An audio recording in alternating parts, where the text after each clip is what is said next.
Hello amigos, ये है Tabu topics. Tabu topics मतलब कि वही रिप्रोडक्शन से रिलेटेड, सेक्स एजुकेशन से रिलेटेड, एलजीबीटी कम्युनिटी से रिलेटेड, मेस्टुरेशन से रिलेटेड, वो सारी चीज़ें जिन पर यूट्यूब एड पॉलिसी के मुताबिक ऐड देना अलाउड नहीं है, मतलब ऐड नहीं आते हैं उन वीडियोस पे। और टीचर्स स्कूल में पढ़ा नहीं पाते हैं क्योंकि शायद जानकारी नहीं है और खुद ही नहीं होता है, मतलब कि आप सभी लोग जानते हैं कि उतना अच्छे से नहीं पढ़ाया जा सकता है। तो समाज में इसकी ज़रूरत भी है, आपको इसकी ज़रूरत तो पड़ेगी पड़ेगी भाई, इसके बगैर तो आपका काम चलने वाला है नहीं, वरना तो जाओगे दवा खाना नहीं होते हैं वो जो लोग इस शीघ्र पतन निद्र दोष वाली जगह पे जाओगे, या तो फिर अवेयर हो जाओ, इन्फॉर्मेशन ले लो। और इस बात की संभावना है कि फिर यूट्यूब तो उसको शेयर नहीं करेगा, फिर इस बात की संभावना है क्योंकि तुमको काम आ रहा है तो तुम लोग आपस में अपने दोस्तों के साथ शेयर करोगे, तो उससे मेरा काम भी हो जाएगा, तुम्हारा काम भी हो जाएगा। तो आज जो है दो टॉपिक्स के ऊपर मोटा मोटी बात करने वाले हैं। पहला है फीमेल स्टरलाइजेशन और दूसरा है पोस्ट मैरिटल रेप। दोनों के दोनों टबू टॉपिक है, इंपॉर्टेंट टॉपिक हैं। आपकी ज़िंदगी में ऐसा हो नहीं सकता कि आपके साथ ये चीज़ पेश ना आए। दोनों चीज़ें आपकी ज़िंदगी में होने वाली हैं। 2015-16 की पिछली रिपोर्ट थी हमारी, जिसके अंदर में इंडिया के अंदर में 5.6% लोग ही केवल और केवल कॉन्डम, मतलब 2015 के अंदर में 5.6% लोग ही कॉन्डम का इस्तेमाल कर रहे हैं। बट बहरहाल अच्छी खबर यह है कि वो 9.5, मतलब 10 में से एक लोग कॉन्डम का इस्तेमाल कर रहे हैं, विच इज सोल है। 100 में से 10 लोग ही कॉन्डम का इस्तेमाल कर रहे हैं। वो अपना आप में कितनी कम आंकड़ा है, लेकिन फिर भी बेहतर है, क्योंकि इसके अंदर में काफ़ी प्राइवेट सेक्टर का भी बहुत अच्छा खासा रोल रहा है कि जिस तरीके से नए नए फ्लेवर्स के कॉन्डम्स आए, और नए नए, अब उसके ऊपर भी जानकारी लेंगे। कॉन्डम में फ्लेवर ये क्या खाना होता है क्या च्युइंगम की तरह? नहीं, देखेंगे कि इसलिए फ्लेवर्स का क्या रोल होता है, क्या यूज़ होता है। तो वो भी टबू टॉपिक्स की सीरीज़ में भी आएगा। तो इट्स अ गुड थिंग, कम है लेकिन गुड थिंग है। लेकिन हम आज बात कर रहे हैं इस पे नहीं, हम बात कर रहे हैं फीमेल स्टरलाइजेशन पे। भाई फीमेल स्टरलाइजेशन, नसबंदी जिसको आम भाषा में कहते हैं, भाई बचपन से आपको पढ़ाया जा रहा है, मतलब बचपन से नहीं, अगर आप 11th-12th में हैं तो 11th-12th से आपको पढ़ाया जा रहा है कि भाई नसबंदी मेल में भी होती है, नसबंदी फीमेल में भी होती है। मेल के अंदर में 10-15 मिनट के अंदर में ऑपरेशन हो जाता है, और बस हल्का सा इतना सा चीरा लगाना पड़ता है, 2 सेकंड का काम है, कोई कॉम्प्लिकेशंस नहीं होती हैं। फीमेल्स के अंदर में कितनी ही सारी कॉम्प्लिकेशंस हो सकती हैं, पूरा का पूरा कंपैरेटिवली बड़ा इन प्रोसेस होता है, टीडियस प्रोसेस होता है। उसके अंदर में चीज़ों के गलत होने की संभावनाएं ज़्यादा होती हैं, पेन ज़्यादा होता है, प्रॉब्लम ज़्यादा हो सकती हैं। लेकिन उसके बावजूद इंडिया के अंदर में मेल स्टरलाइजेशन हो रहा है 0.3%, नहीं हो रहा है ही नहीं। मेल रोल करवा ही नहीं रहे हैं sterilization, as compared to female का स्टरलाइजेशन जो कि 37.9% है। कई सारी वजह हो सकती हैं, उन्हीं वजहों को ज़रा डिस्कस करने की कोशिश कर रहे हैं कि भाई consequences are more for female, कि फीमेल के लिए कंपैरेटिवली जो कॉन्सिक्वेंसेज है ना वो ज़्यादा है। भाई मेल क्या करेगा? मेल मेल का जो आइडिया है वो है कि भाई अगर अनवांटेड प्रेगनेंसी होती भी है तो मेल तो भागने की संभावना ज़्यादा नहीं, क्योंकि वो भाग सकता है, वो भाग जाएगा, है ना? अब फीमेल कहाँ भागेगी? अब बच्चा तो उसी को पैदा करना है। जब अनवांटेड प्रेगनेंसीज है, मान लीजिए टीनेजर्स हैं, शादी नहीं हुई है, और पहले तो इसी बात में लोग डरते हैं कि भाई दिखाने जाएँ कि पहला पीरियड जो है वो मिस हो गया है, कि भैया चलो कोई नहीं, ऐसे मिस हो गया होगा, अगले महीने का देख लेते हैं। नहीं, नहीं, वो आपको तुरंत ही फैसले लेने पड़ेंगे, और टाइम की वजह से ही जो प्रॉब्लम्स होती हैं वो इसके अंदर में आती है। जो इसकी सबसे बड़ी वन ऑफ द इम्पॉर्टेंट वजह है वो है हमारा सोशल स्ट्रक्चर। सोशल स्ट्रक्चर में किस तरीके से कि जो फीमेल है वही शादी करके लड़के के घर पे जाती है और वहाँ पर रहती है। और अगर फीमेल स्टरलाइज्ड है और बच्चा एक ही, और बच्चा अगर मर जाता है तो नई बीवी ले आएंगे समाज के मुताबिक। और अगर मेल स्टरलाइज्ड है और बच्चा मर जाता है फिर तो भैया प्रॉब्लम हो जाएगी। क्यों? क्योंकि दादा दादा को तो जो माचिस या फूकना है, वो तो किसको फूकना है? वो तो पोता ही फूकेगा, वो तो फीमेल तो फूकने वाली है नहीं।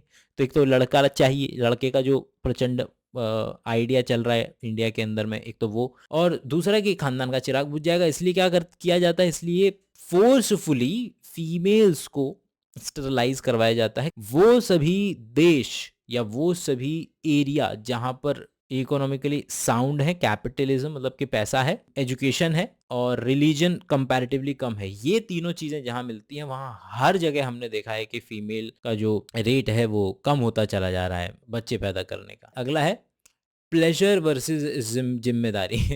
भाई ज़्यादातर मेल्स के लिए प्लेजर की बात होती है केवल और केवल, क्योंकि मेल्स का जब मूड है तो he will have an erect पीनस, कि उसके पास इरेक्ट पीनस होगा अगर वो है तो, मतलब कि अगर उसका मन कर रहा है तो। लेकिन अगर उसका मन नहीं कर रहा, अगर मेल का मन नहीं कर रहा तो फीमेल को भी प्लेजर नहीं मिलेगा ना, क्यों? क्योंकि मेल का मन नहीं कर रहा है, इरेक्ट नहीं होगा तो भाई फीमेल को तो प्लेजर वैसे नहीं मिलने वाला है। लेकिन फीमेल का मन हो ना हो, मेल को प्लेजर मिलेगा ही मिलेगा, क्योंकि उसको सिर्फ और सिर्फ पेनिट्रेट करना है। फीमेल को ज़रूरी तो नहीं है कि अराउज होने की ज़रूरत है, और अगर फीमेल अराउज नहीं है तो फिर उसको पेन भी गारंटी के साथ ज़्यादा होगा, जो कि which is not a good thing in a partner, के पार्टनर में। क्योंकि यहीं से तो कॉन्सेप्ट आता है कि भाई मेल को कोई फ़र्क ही नहीं पड़ता, दारू पी के आ रहे हैं, रात को आ रहे हैं, कहीं से भी आ रहे हैं, और केवल और केवल just because you have a slave, घर के अंदर में आपने एक नौकरानी रखी हुई है और उसके साथ आप जाकर के रेप कर लेते हैं। बस अच्छी बात यह है कि वो इंडिया में लॉ नहीं है। अभी केस हुआ था, भाई दिल्ली हाई कोर्ट ने बोला कि भाई ये पनिशेबल होना चाहिए। फिर अभी सुप्रीम कोर्ट के पास याचिका गई है, उसने सरकार से राय मांगी है, तो ये अभी चल रहा है, अभी मिड में है। कितने ये सारे के सारे ये रैंटिंग है कि फैमिली प्लानिंग की जिम्मेदारी किसकी है? फीमेल की है। मेल्स को खुश रखने की जिम्मेदारी किसकी है? फीमेल की है। कि भाई अगर पति खुश नहीं है तो आपस में, औरतें भी आपस में ही, औरत औरत की दुश्मन भी तो है, कि आपस में कि भैया तुम्हारा पति तुमसे खुश नहीं रहता है, अबे पति की खुश रहने की जिम्मेदारी इसकी क्यों है? बच्चा पैदा करने की ज़िम्मेदारी फ़ीमेल की है, और बच्चा पैदा करने की ज़िम्मेदारी फ़ीमेल की है, और बच्चा अगर लड़का हो गया तो ये ज़िम्मेदारी भी फ़ीमेल की है। जबकि हम जानते हैं कि बायोलॉजिकली जो रीज़न होता है, अगर कोई व्यक्ति, वैसे तो किसी को भी पनिश नहीं किया जा सकता कि बच्चा मेल हुआ है या फीमेल, लेकिन अगर यही आर्गुमेंट कर रहे हो, अगर फीमेल को तुम मारोगे ही तो फिर ये आर्गुमेंट लेकर के आएंगी फीमेल के, भैया एक्स और वाई क्रोमोसोम होता है, लड़के के पास थे दोनों के दोनों एक्स और वाई क्रोमोसोम, तेरे को लड़का चाहिए था तो तू वाई क्रोमोसोम वाला स्पर्म बोल दे देता मेरे को, तूने दिया ना एक्स क्रोमोसोम वाला, तभी तो लड़की हुई। तो वैसे तो गलती किसी की भी नहीं है कि बच्चा किस जेंडर का, किस सेक्स का हो रहा है। बट अगर ये गलत आर्ग्यूमेंट लेकर के आएंगे मेल, कि भैया लड़की तो तुमने तो लड़की पैदा कर दी, भाई तुमने तो लड़की पैदा कर दी, तो फिर ये आर्ग्यूमेंट फिर डायरेक्ट दिया जा सकता है। अगर लड़की को प्रॉब्लम हो जैसे कि इरेक्टाइल डिस्फंक्शन, तो भी फीमेल, मतलब तब भी जिम्मेदारी फीमेल की है कि भाई तुम खुश नहीं कर पा रही हो। पोस्ट मैरिटल रेप हो तो फीमेल की सहमति ना हो तो भी जिम्मेदारी फीमेल की है, कि भाई अगर शादी के बाद का है बात का रेप, वो तो इसीलिए तो लेकर के आए थे, और लोग इसमें इतना बहुत अच्छे से मानते हैं। एक समधीश भाटिया की इससे भी अच्छी वीडियो थी स्कूप वूप की, वो पता नहीं क्यों हट गई, शायद इसलिए हट गई होगी क्योंकि समधीश भाटिया स्कूप वूप से खुद हट गए हैं, तो शायद उसकी वजह से। और इस वीडियो के अंदर में भी आप आराम से देख सकते हैं कि भाई किस तरीके से क्या विचार हैं आम आदमी की, जो कि कंसिडर ही नहीं करते हैं कि फीमेल की कोई सहमति होनी चाहिए शादी के बाद सेक्सुअल प्लेजर के लिए। इसके बाद एक जावेद अख्तर का आइडिया है। देखिए क्या होता है कि ऐड कंपनियां जो होती हैं वो अपने प्रोडक्ट की अच्छाई बताने के लिए आपको क्या देती हैं, ऐड देती हैं। लेकिन कभी कभी ऐसा भी होता है कि मार्केट में कोई नेगेटिव छवि होती है प्रोडक्ट की, तो उसको सही करने के लिए या उसके ऑपोजिट छवि बनाने के लिए ऐड उस तरीके से बनाया जाता है। तो इसके कई आइडियाज़ हैं, चाहे वो बाबा रामदेव का आइडिया हो कि कैपिटलिज्म में आ रहे थे तो फिर वो किस तरीके से बोला जाए कि भैया, फिर उन्होंने देश का नेशनलिज्म का सहारा ले लिया। फिर मैकडी वाले जब इंडिया में लॉन्च हो रहे थे तो उनको लगा कि यार ये लोग इतना महंगा कहाँ खाएंगे, तो कंपैरेटिव इंडिया के हिसाब से तो महंगा ही था। जहाँ गुप्ता बर्गर 5 रुपये में बिक रहा था उस टाइम पर, है, उस टाइम पर आप 20 रुपये का बर्गर लेकर के आ रहे हैं, और 20 रुपये का बर्गर भी आपने दिया ताकि लोग केवल और केवल मैकडी के अंदर में एंट्री ले लें, फिर उनसे मिल दिलवा देंगे पूछ पूछ करके तब तो। और लड़की वड़की के साथ आएंगे, फैमिली वैमिली के साथ आएंगे तो हम उनको बार बार दबा दबा के पूछेंगे कि भैया अच्छा इसके साथ ये भी ले लो, अच्छा इसके साथ वो भी ले लो, तो ले लोगे। और वो चीज़ आज भी चल रही है। लेकिन वो कैंपेन लॉन्च किया गया कि आपके ज़माने में बाप के ज़माने के दाम, मतलब कि एक बर्गर के लिए, तो जो चीज़ नहीं है वही चीज़ का ऐड किया जा रहा है।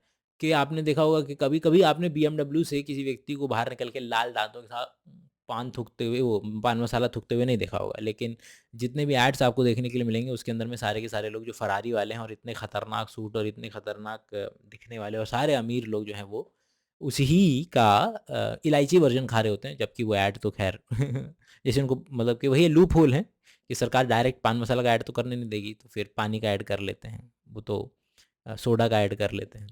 एक आइडिया है उसी तरीके से, हमने ना फीमेल्स का शोषण करने के लिए एक नया एड स्कीम चलाई हुई है, और वो है कि औरत के अंदर में ना सहन शक्ति बहुत होती है। औरत जो है वो त्याग की देवी होती है। माँ का हाथ का खाना, मेरी माँ कितना मेरा ख्याल रखती है, अपना त्याग इतना करती है, और अच्छी बहू कौन होती है भाई समाज में? वो जो अपनी ज़िंदगी का परित्याग कर दे, नौकरी छोड़ दे, घर पे बैठ जाए, और ज़्यादा ज़्यादा करे तो स्कूल के टीचर की नौकरी कर ले, फिर 3 बजे 2-3 बजे फिर घर आ जाए, फिर खाना बना दे, और पूरी ज़िंदगी जो है बच्चों और उसकी सेवा में लगा दे।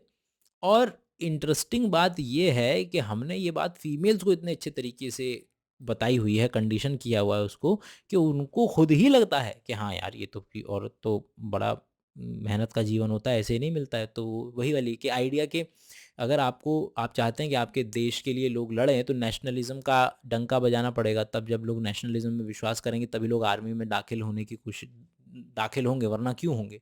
उसी तरीके से फीमेल्स को भी इस तरीके की लॉलीपॉप देनी पड़ेगी, कंडीशनिंग करवानी पड़ेगी कि आप तो आप हैं ही देवी। जावेद अख्तर का कहना था कि भाई अब हर औरत को आपने देवी बना दिया तो इसके हिसाब से तो आदमी देवता है। नहीं, आदमी देवता नहीं है। क्यों? क्योंकि आदमी का तो शोषण करना नहीं है, शोषण तो औरत का करना है। आपने उसे देवी के स्थान पे बैठा दिया ताकि उसे ह्यूमन राइट ना मिल सके, क्योंकि आप देवी के राइट देने को तैयार हैं लेकिन आप उसे इंसान के राइट देने के लिए तैयार नहीं है। इसके अलावा कॉम्प्लिकेशंस, इतना चीज़ें इतनी आसान भी नहीं है भाई। हर हर सिक्के के दो पहलू होते हैं, उसी तरीके से इस सिक्के के भी अलग अलग पहलू जो हैं वो आपको देखने के लिए मिल जाएंगे। भाई जिस तरीके से हमने अभी ये समझा कि फीमेल जो है वो त्याग की देवी नहीं है, वो फीमेल है और इंसान ही है। और बिल्कुल जिस तरीके से इंसान अच्छा भी हो सकता है, इंसान बुरा भी हो सकता है, तो फीमेल भी अच्छी भी हो सकती हैं, बुरी भी हो सकती हैं। तो उसी तरीके से जो अगर कोई लॉ बनता है तो जिस तरीके से समाज में बाकी लॉज को दोनों तरीकों से इस्तेमाल भी किया जा, अच्छे के लिए भी इस्तेमाल किया जा सकता है, कुछ लोग उसको बुरे तरीके से भी इस्तेमाल करेंगे। तो ये प्रॉब्लम है वाकई में कि इस बात की संभावना है कि फीमेल जो है, कुछ फीमेल्स जो हैं इस लॉ को गलत तरीके से इस्तेमाल करें। लेकिन आँख बंद करके ये भी नहीं बोलना है कि हाँ, नहीं फीमेल फीमेल फीमेल, मतलब उसको सूडो फेमिनिज्म कहा जाता है। हाँ, और आँख बंद करके ये भी नहीं कहना है कि नहीं जी फीमेल तो वैसी ही होती हैं। दोनों चीज़ें हमें मध्य का रास्ता निकालना, हमें देखना होगा कि आखिर कितने केसेस हैं जो कि अमूमन आते हैं पोस्ट मैरिटल रेप्स के। इसके अलावा कि क्या कॉस्ट एंड बेनिफिट के अंदर में इस लॉ को लागू करना ओवरऑल के लोगों के लिए फ़ायदे का सौदा होगा कि नहीं होगा इंडिया के लेवल पे। तब इन चीज़ें आखिरी पॉइंट बस इतना बताना चाह रहा हूँ कि थिंग्स आर कॉम्प्लिकेटेड। आँख बंद करके ये भी विचार नहीं बनाना है कि नहीं लागू कर दो, ऐसा क्यों नहीं होना चाहिए, बिल्कुल होना चाहिए। Things are complex, let's sit, talk about it, let us understand this, और फिर धीरे धीरे करके इसको आगे बढ़ाया जा सकता है। तो ये था हमारा आज का पहला एपिसोड किसका, टबू टॉपिक्स के अंदर में। आई होप कि यू आर लर्निंग, क्योंकि ये बात तो गारंटी है दोस्त कि कि लाइफ में तो ये काम आना ही आना है ये चीज़ें इसके। और इंटरेस्टिंगली इनफ कि मिस इन्फॉर्मेशन बहुत ज़्यादा है इन चीज़ों को लेकर के। तो वो मिस इन्फॉर्मेशन प्लीज़ नीचे कमेंट में लिखिएगा। आगे आगे आने वाले एपिसोड्स के अंदर में मैं उन डाउट्स को मैं क्लियर करने की कोशिश करूँगा। और एक रिक्वेस्ट क्या है, मतलब कि बस बता दे रहा हूँ, बाकी तो तुम्हें करना होगा करोगे, नहीं करना होगा नहीं करोगे, कि ये वीडियोज़ जो हैं ऐड सूटेबल नहीं हैं। इन पे या तो ऐड न के बराबर आएँगे या ऐड नहीं ही आएँगे। और वो यूट्यूब पॉलिसीज़ के अंदर में है। तो अगर आप इसको आपस में बाँट पाएँ तो ज़्यादा अच्छा होगा, क्योंकि मैं यही तो ट्राई कर रहा हूँ कि भई वो चीज़ जो माशरे को चाहिए हो, जो समाज को चाहिए और जो मेरे पास हो, और समाज अगर मुझे वापसी में उसके बदले में कुछ दे पाएगा तो दोनों एक-दूसरे का फ़ायदा करेंगे। नॉर्मल ट्रांज़ैक्शन है। It's a मियर transaction. ओके? तो थैंक यू।